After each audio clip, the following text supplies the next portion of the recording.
Membership means more with American Express Business Gold. Earn 4 times membership rewards points in your top 2 eligible spending categories every month, including eligible U.S. advertising purchases and select media, and U.S. purchases at restaurants, including takeout and delivery. What are you waiting for?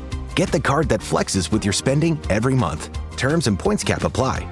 Learn more at americanexpress.com/business-gold. Amex Business Gold Card. Built for business by American Express. This episode is brought to you by State Farm. You know those friends who support your preference for podcasts over music on road trips? That's the energy State Farm brings to insurance. With over 19,000 local agents, they help you find the coverage that fits your needs, so you can spend less time worrying about insurance and more time enjoying the ride. Download the State Farm app or go online at statefarm.com. Like a good neighbor, State Farm is there. Last night, you spent 2 hours deciding what to wear to the party. This morning, it'll take you 2 minutes to list it on Depop and make your money back. Just grab your phone, snap a few photos, and we'll take care of the rest. The sheer dress and platform heels you'll never wear again? There's a birthday girl searching for them right now. Your one-and-done look is about to pay for your next night out. Or at least the ride home. Your style can make you cash. Start selling on Depop, where taste recognizes taste. Where is Daredevil? I'm right here. Don't miss the return of Marvel Television's Daredevil Born Again. So what's next? I feel liberated. We're gonna take this city back. Over medicated. In an all-new season, now streaming only on Disney+. They're hunting us. It's time we started hunting them. I can work with that. This should be tons of fun. Marvel Television's Daredevil Born Again, now streaming only on Disney+.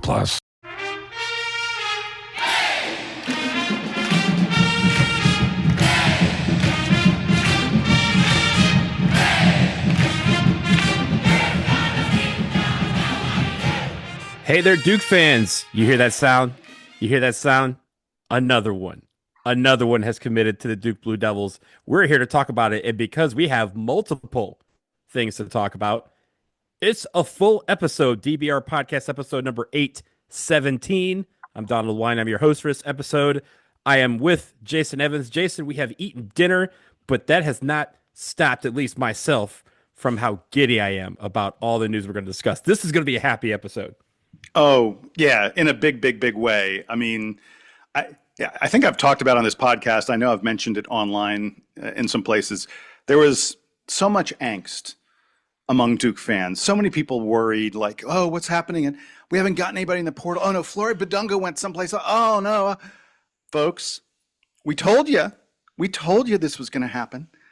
The Blue Devils are going to have an absolutely incredible, ridiculous roster for next year, and we got a couple of pieces of really, really great news today. And Donald, we should say it is 7:37 p.m. on Tuesday. There are, 4.5 hours, a little less than 4.5 hours left until the portal closes. Mm-hmm. We have not heard officially from Caleb Foster or Dame Sarr or Isaiah Evans. Isaiah Evans, We haven't heard from Cambuza yet, but we know Cambuza, yeah. Isaiah and Cam are entering the draft. Every indication is that Isaiah and Cam are in. In fact, I think the big news about John Blackwell today that we're going to discuss at length is more proof that Isaiah Evans is entering the draft. I think the one that people are really waiting for today is the Caleb Foster news. Nothing's a sure thing, but I have a really, really, really good feeling there. We'll know in 4.5 hours. Well, there's some nuggets that we can talk about when we talk about the big news of the day. But Jason, I will, in regards to everyone. Oh wait, you're talking about there's a nugget from John Blackwell. Hang on. But in regards to the idea that Duke was down the dumps, we're not getting anybody. I will quote Stringer Bell. I would like to put the word out there that we back up.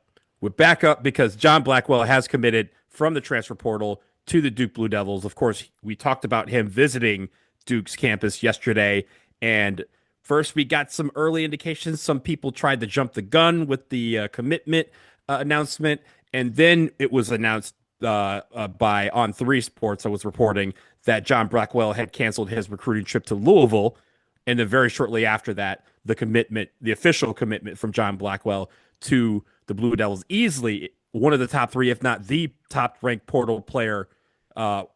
Just absolutely dynamic. And Jason, I told you I had a fun fact about John Blackwell. I'm dying to hear this. Give it to me, baby. Yeah. Here it is. John Blackwell, as you probably know, is from Bloomfield Hills, Michigan, which is just a couple towns over from where I'm from. He played for Brother Rice, which coincidentally was a rival high school to mine in the basketball. But there's a personal twist to it. John Blackwell's high school coach is named Rick Palmer. Rick Palmer was my high school teammate. So might need to get my buddy. Might need to get Rick on the pod to talk about Blackwell's game, which has obviously transcended from the time he was at Brother Rice till now. But Jason, let's start with the news that he is coming here. We talked about how he's a dynamic shooter. We talked about how he can score in buckets, and we talked about how he's just the consummate just team guy. He himself wants to be the ultimate team player. But talk more about John Blackwell and how he fits into the Blue Devils. All right, we'll start with the absolute numbers, which are 19.1 points per game, 5.1 rebounds per game, 2.3 assists per game. This is a guy who played heavy minutes for a good Wisconsin team last year, played almost 34 minutes per game. And then the number that everyone talks about is high volume three-point shooter, like takes more than 7 3-pointers a game, hits them at a 38.9, a 39% clip. Just so you have perspective on that, Isaiah Evans last year hit 101 threes on the season. John Blackwell hit 96 threes on the season. Blackwell played 3 fewer games. So basically we're talking about a guy who hits threes about as often as Isaiah Evans does, although at a higher percentage. 39% Isaiah was down in the low to mid 30s. I don't want folks, though, to think that this is another Isaiah Evans.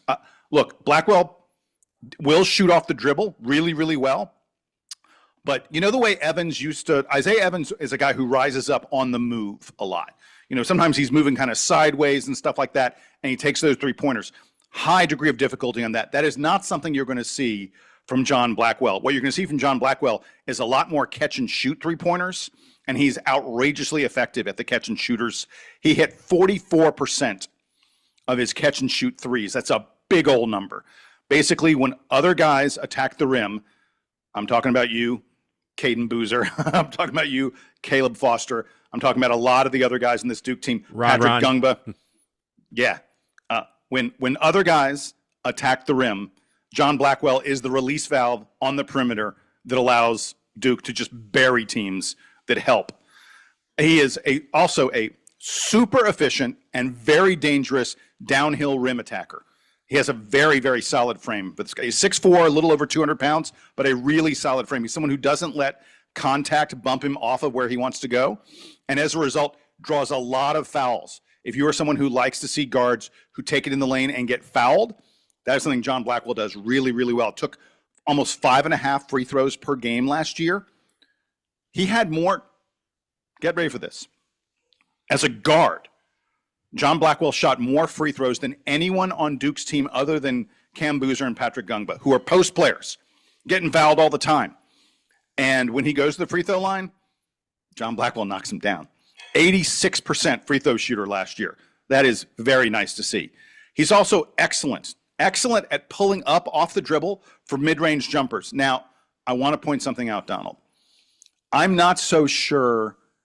You know, Blackwell talks about himself as a 3-level scorer. The 3 levels would be from the 3-point line, off the dribble, that mid-range game, and getting to the rim. Frankly, Duke is not a team. Jon Scheyer, very much like Jason Evans, hates the mid-range jumper. John Blackwell's really, really good at it. I don't think that's going away from his game, but my bet is you'll see Scheyer push him to take a few less of those than he did at Wisconsin. For a comparison, just so you're aware, last year John Blackwell shot 110 mid-range jumpers at Wisconsin, 110 of them. There's no one on Duke, not Cam Boozer, not Isaiah Evans, no one on the Duke team took more than 60 mid-range shots a year ago. So Blackwell basically shot from the mid-range twice as often as anyone on the Duke team. My bet is you'll see him cut back on that at least, a little bit. he'll still be a 3-level scorer, but one of those levels is going to be slightly diminished. And it's because of just how Duke operates, right? Despite the fact that, and he talked about this, Jason, he talked about with ESPN, we'll get to that nugget in a second, but also in his interview with the Field of 68, he talked about the freedom that Duke's offense allows. But even within that freedom, the freedom is, as we saw last year and even the year before that, as we've kind of honed into this set under Jon Scheyer, it basically allows for you to get open looks at the rim or at the 3-point line. So it by itself diminishes the number of chances that you have the need to take a mid-range jumper, right? So it's interesting that he is good at that level. You'll still see him, right? There's definitely times where, again, in high school that was part of the deal. The analytics has kind of made people really hardly go away from it, but this is going to be an opportunity where, again, if the freedom is that these guys are not going to let you get to the rim, he's going to be able to pop over him a couple times. You hit a couple of those, Jason, you don't have to hit it anymore, because guess what the defense is going to do? They're going to come out and try and guard you when you're in that spot again, and then all of a sudden, bam, you get back to the rim where your bread and butter is. Yeah, let me give you a few more things on John Blackwell, because I watched a good bit of tape today. He is very, very smart with his movement off the ball, without the ball. He recognizes when his defender has lost vision or lost concentration, and Blackwell's really good at making backdoor cuts on those kind of plays. Duke has a pair of outstanding passing big men in Patrick Gungba and Drew Sharnowski, the other guy we got in the portal the other day. If you've been asleep, folks, this is not Duke's first portal edition. But both those guys who are going to be playing the 5 are the kind of guy, and Duke loves to bring that 5 out to the perimeter and have guys make backdoor cuts and stuff like that. And John Blackwell is really, really good at faking to the 3-point line and then ducking backdoor for easy baskets. You're going to see that happening at Duke a lot next year. That's something that Jon Scheyer loves. He's also a really good rebounder, especially on the defensive boards. He knows how to snag a rebound, get out and run with the ball. He averaged, as I said, better than 5 rebounds per game. To give you some perspective on it, his rebounding rate when he's on the floor is higher than guys like Caleb Foster, Caden Boozer, Isaiah Evans. He was actually very comparable, very similar to Nick Homenia in terms of his rebounding rate. And Nick was playing a forward. Nick was playing the 4 a lot of the time. And Nick, by the way, is about 4 inches taller than John Blackwell is. Blackwell's a really good rebounder for a guard. Now, I've given you a ton of great stuff on him. Donald, we've said we keep it real on this podcast. We are honest. I'm going to give you a little bit of stuff to think about. He's not a great defender. His defense is just fine at this point. And frankly, he does lose focus sometimes. I don't want to say he's napping on defense, but, the defensive intensity at Wisconsin is not what it's going to be at Duke. And he could probably improve his footwork as well. Like I said, I watched some tape. There's stuff he can work on there. Duke's going to have things for him to work on to get better at. Let's put it this way.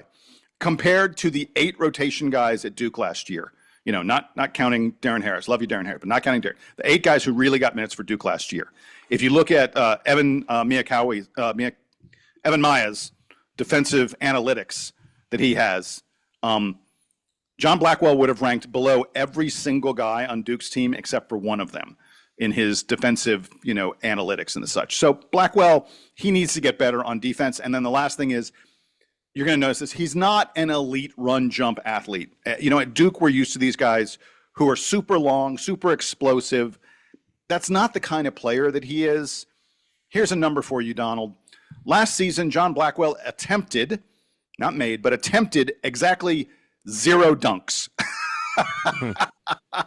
He's Look, Steph Curry. He's yeah. like, hey, a 3-pointer is worth more than that, so I'll just do those. Look, super smooth, super skilled, but he's not someone who's going to wow you with his athleticism. Well, to that point, right? First of all, it's kind of, dare I say, a little unfair to be like, oh, he's rated worse defensively than almost everybody on Duke's team, considering we had the number 1 defense. Yeah, exactly. Right. It's a little unfair for him. But I will say this, Jason. I watched the Field of 68 interview. It was just like a 10-minute pod that Jeff Goodman did with John Blackwell just a little bit ago.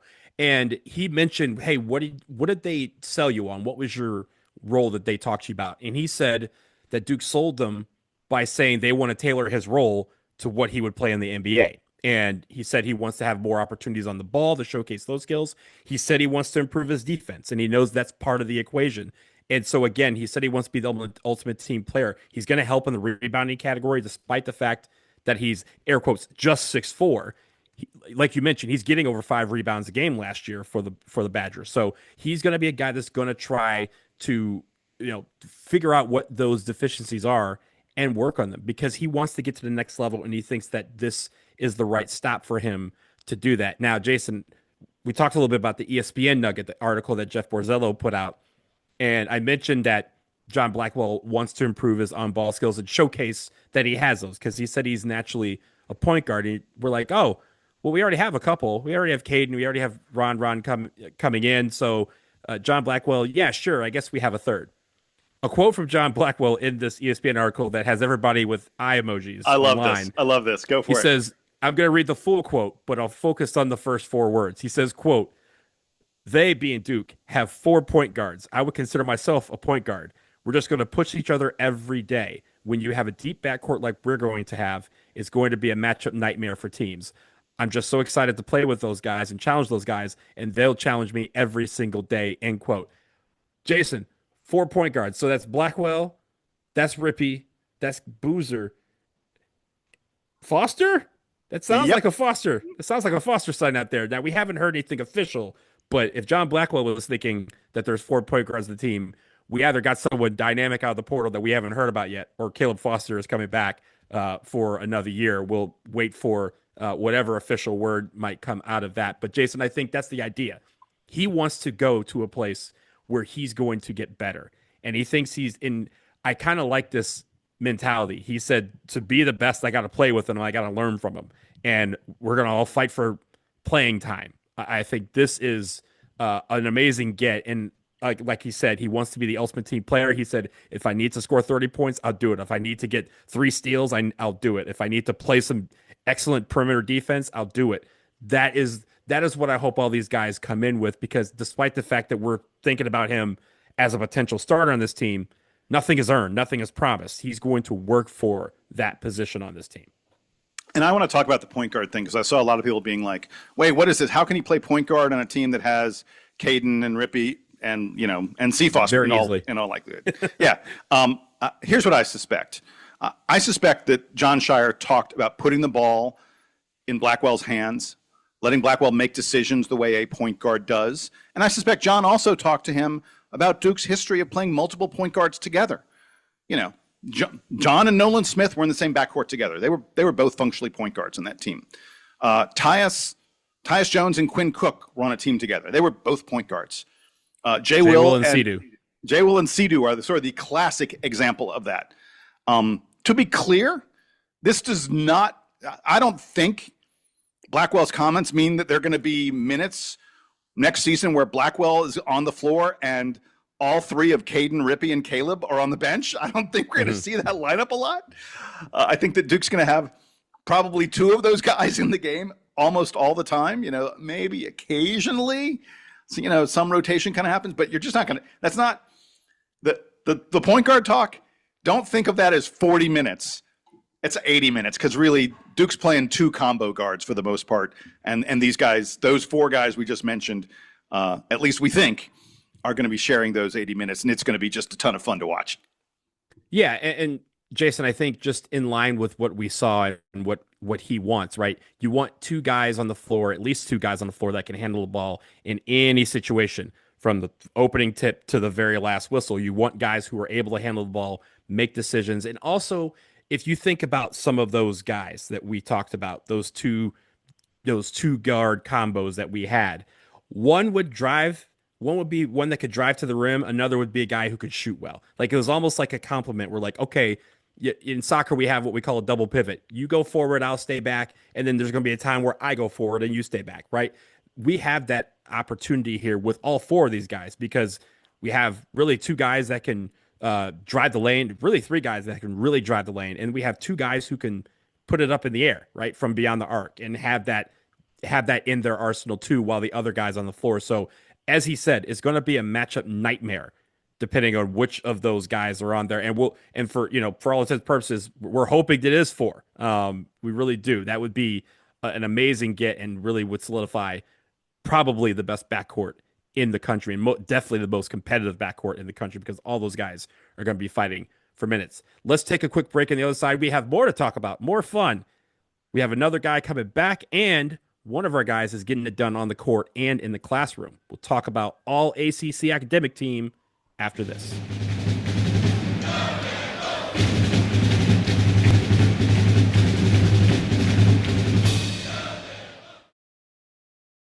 Now at McDonald's, a McDouble is $2.50, so you can get your gym gains on, or just get lunch for only $2.50. Get more value on the under $3 menu. Limited time only. Prices and participation may vary. Prices may be higher for delivery. Ba-da-ba-ba-ba. You know you need fiber for a healthy gut, but do you actually know how to get it? Quaker's been serving up fiber since 1877, with over 100 great-tasting, good source of fiber options to choose from. Whether you like old-fashioned oats, instant oatmeal, granola, or oatmeal squares, Quaker makes it delicious. So good. Get your fiber with Quaker. Shop Quaker's good source of fiber products at a store near you. Right now at the Home Depot, shop Spring Black Friday savings and get up to 40% off, plus up to $500 off select appliances from top brands like Samsung. Get a fridge with 0 clearance hinges, so the doors open fully even in tighter spaces in your kitchen. And laundry that saves you time, like an all-in-one washer-dryer that can run a full load in just 68 minutes. Shop Spring Black Friday savings, plus get free delivery on appliance purchases of $998 or more at the Home Depot. Offer valid April 9th through April 29th, U.S. only. See store online for details. You don't wash your jersey during a win streak. You don't switch seats when your team's up big. And you definitely don't shave during the playoffs. When things are working, you don't change them. That's why when you drink Jägermeister, you drink it ice cold. Anything else? Well, that'd just be bad luck. Drink it cold or don't drink it at all. Jägermeister. Damn, that's cold. Drink responsibly. Jägermeister liqueur, 35% alcohol by volume. Imported by Mast Jägermeister, U.S. White Plains, New York. Pepsi Prebiotic Cola in original and cherry vanilla. That Pepsi taste you love, with no artificial sweeteners and 3 grams of prebiotic fiber. Pepsi Prebiotic Cola. Unbelievably Pepsi.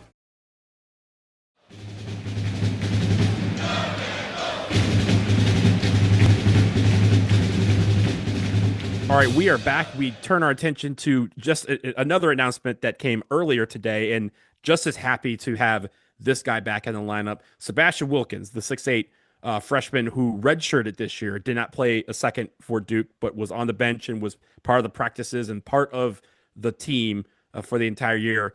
He has decided to return to Duke for what would be his freshman year, his redshirt freshman year. And I just, again, there was some talk early on in the portal entry window, like right after the national championship, where people were saying that Sebastian Wilkins was going to be the first guy to go. Even before Darren Harris or Nick had announced their intentions, a lot of people were out there saying, "Oh, well, Seabass is getting offers from other schools to come in and start. He's not going to be able to do that here."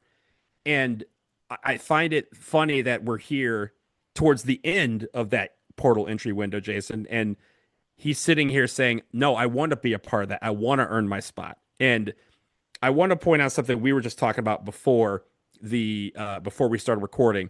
Someone online was talking about Duran Rippey saying that he had not signed his national letter of intent and trying to hypothesize that it meant that he was not going to come to Duke. Are you kidding me? Come on. And Ron's dad, Duran Rippey Sr., said, "Nothing to worry about.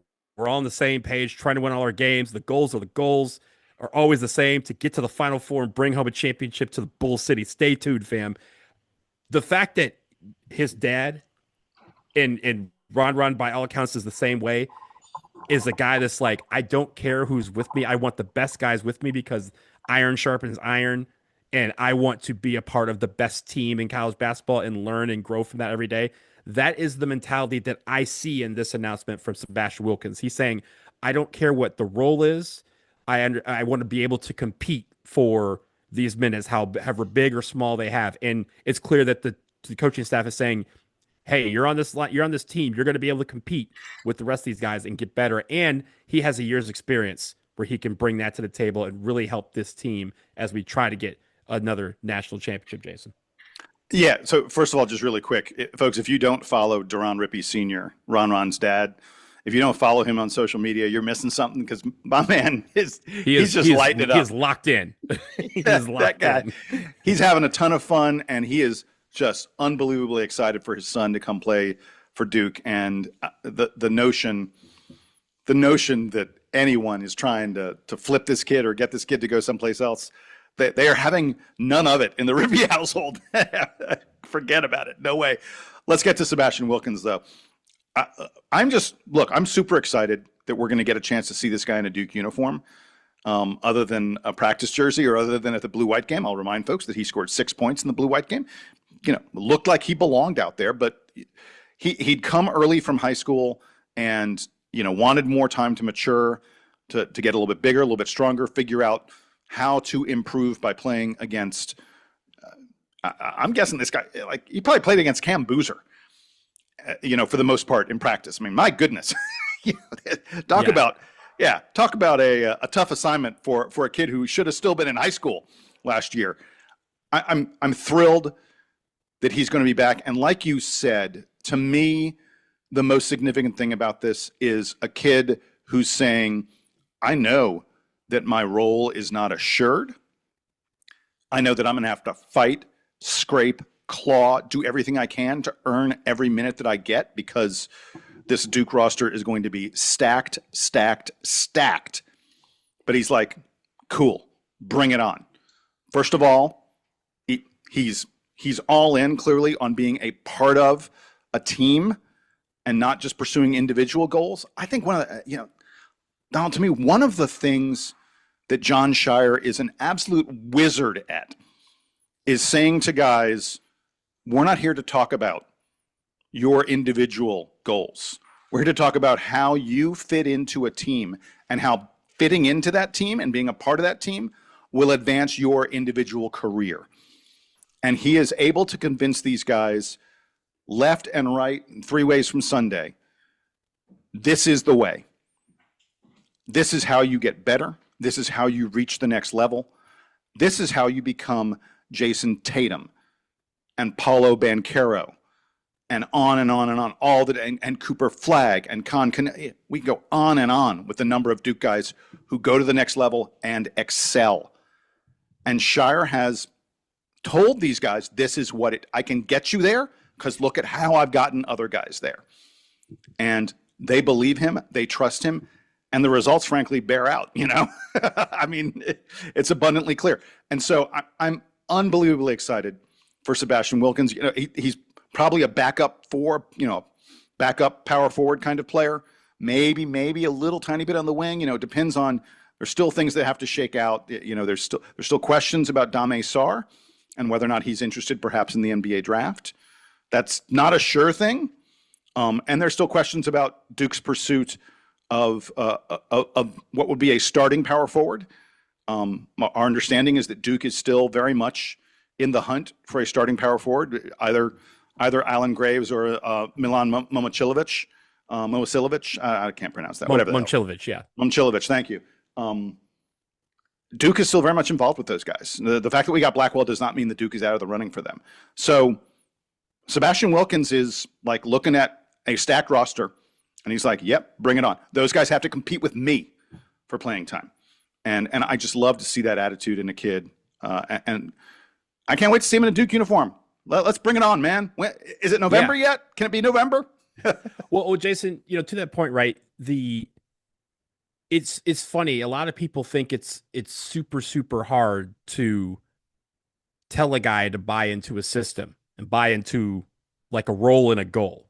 And yeah, sure, it's difficult, especially in this day and age where money is involved in it as well. But these guys are learning firsthand that in the NBA, everybody's good, right? You're not going to get the dream is to go to college and dominate, and then go to the NBA and be a number 1 or number 2 pick, and then dominate the NBA for a decade. But not everybody does that. Some guys are toiling away at random schools. They get in through the G League or through the Summer League, and they fight and claw tooth and nail to get on a team. And then from there, they try to craft out a role on that team where they are not the best player on the team, but they're not the worst. They're just one of the guys that are contributing towards the success of that team. And these guys are getting a firsthand education of that with this Duke team. And the fact that they are all buying into the competition is terrific because, again, I think that's going to help all of them get better. But I think also in the case of Sebastian Wilkins, like you said, there is a role for him on this team. Like, he could play a little bit on the 3. He could play, a lot at the 4 as a backup. Maybe if you want to do a small lineup, he's 6'8". He could be part of that small lineup, and you still have one of the tallest, front courts in the country, right? So he's a part of this. And I think also it's also clear that the coaching staff has bought into the year of apprenticeship that he got sitting on the bench and redshirting and learning and growing into his body and working on his game. They're clearly impressed with how that trajectory has gone and are ready to help unleash that upon the rest of college basketball. So I'm super excited for him. And like you said, I'm really excited to see him play in a Duke uniform and in a game that counts the next season. And I'm very, let's just say this, the air quotes raw uncut that are never raw, never uncut videos from the summer. We're going to be just dissecting those because I want to see how those are. Yeah, in a big, big way. All right, so last little nugget I'll give you before we go. Oh, and we've got an important award for a Dookie. But last nugget on this recruiting and all this other stuff. It has been reported, it is a fact that Patrick Gungba, just in the past few hours, started following Alan Graves on Instagram. Donald, I just want to posit to you. So Alan Graves, we know, was not on Duke's campus today. I can't think of any reason that Patrick Gungba would suddenly, out of the blue, out of nowhere, just go, oh, you know what? I need to follow this guy who supposedly visited Duke a little while ago. I'm going to start following him on Instagram today. Why would Patrick? I wonder if maybe Patrick Gungba heard from some of his teammates, from some of his coaches, from some of the people associated with Duke. That Graves guy looks like he's on the way. And Patrick Gungba went, oh, well, I got to follow him, man, then. I gotta hook him up with the follow from me. I'm not saying that who follows who on Instagram is a dead-eye predictor of who's going where, but it's a better sign. It's a good sign. And Donald, if somehow Alan Graves is coming to Duke with the rest of what's already here, Polly, bar the door. I mean, like one of the, if not the deepest rosters that we have seen at Duke ever. I went back, Donald. I went back to like the 80s. I looked at every single damn roster. I'm really struggling. I'm like 98. 98 is the year I came up with. That looks like a really, really deep roster. They have, Nate James and Ricky Price barely got minutes on the 98 team. That's a deep, Ricky Price, there were some issues there. Nate James was just a freshman. But I mean, when you got a guy as good as Nate James barely getting minutes on your team, that shows you how deep the roster was. But there ain't a lot of rosters that are as deep as what it looks like Duke may be lining up for next year. As I said a minute ago, is it November yet? Please. On top of that nugget, this was a few days ago. I think we talked about this offline, but Mila Momcilovic and Alan Graves followed Caden Boozer a few days ago, and that was when people were suspecting that they may have been secretly just kind of snuck off to campus to tour them in the heat of the night. But yeah, if everyone followed IG, Duke would have everybody. We'd have everybody on our team. So I take those with grains of salt, but it is a good sign when those guys start following each other because, hey, it's just another person in their ear saying, come on to Duke.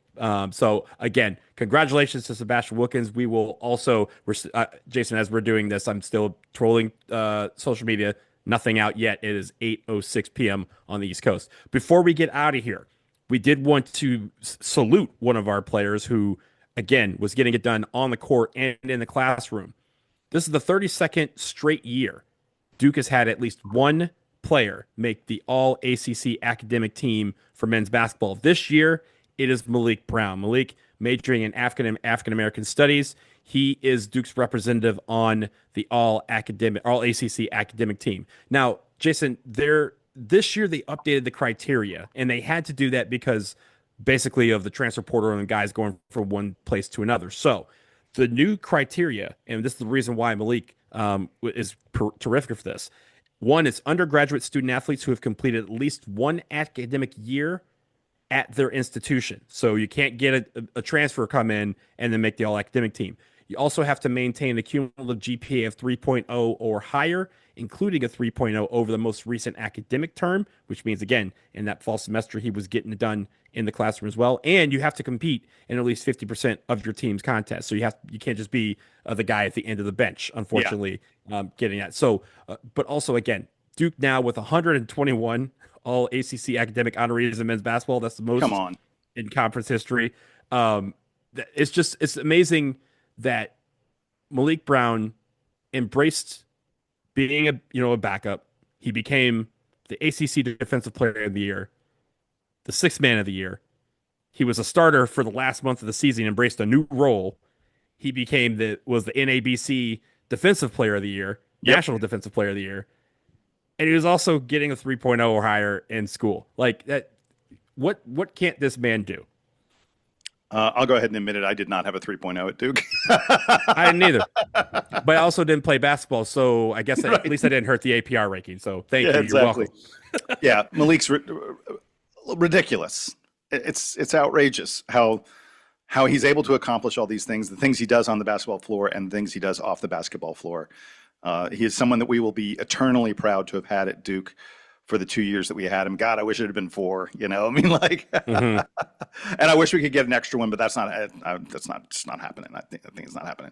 Anyway, Malik, huge congrats to that guy. It takes a ton of work to do what he did, and he deserves all the praise in the world. By the way, you mentioned that he won both Sixth Man of the Year and Defensive Player of the Year in the ACC. ACC's been around for a long time, Donald. Many, many, many years. Those two awards have never been won by the same player in men's college basketball, in ACC college basketball. He's one of one, Malik Brown. I would like to thank Malik Brown for getting 27-7 on us when he was with Syracuse in Cameron. Because if he hadn't done that, maybe he's not in a Duke uniform. We never know what the time portal continuum. If you can't beat him, get him to join you. Do. If you can't beat him, get him to join you. That's what we did. Yeah, and we're like, hey man, 27-7. When you're after the season, call us. He did. The rest is history. And now he's an ACC, all ACC academic team player, and congratulations to him on that and on his impending graduation, which will be in a couple of weeks. That will do it for this episode of the Duke Basketball Roundup. I imagine we're going to be back in less than 24 hours because as we said, this week is going to be very, very crazy. The transfer portal entry window closes at midnight.